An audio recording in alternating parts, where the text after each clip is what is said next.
color Koma. Ada color grey dan color biru. Ni tak tahu lagi color biru apa yang betul-betul punya nama dia. Ni, korang tengok body dia memang sangat-sangat lawa Koma. Body dia stay sama. Cuma cover set dia pun dia berubah kan. Korang tengok strike dia daripada belakang dah macam 125 Koma.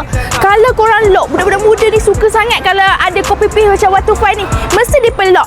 Ni dia. Kita ada EZ115. Color yang terbaru.